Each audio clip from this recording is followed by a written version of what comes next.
Maybe we can make a magazine that auto-reloads the capacitors for the next morning alarm. Let's see how quickly the capacitor blows as soon as I plug it in. Ready?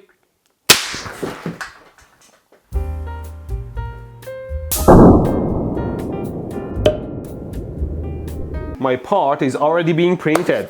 Now we fit our capacitors into our revolutionary magazine. They would have to rotate and touch the high voltage somehow. Screws go into these parts. Ooh. Ooh. It's almost as if I'm making a time bomb. It's just a loud alarm clock, okay? Don't try this at home.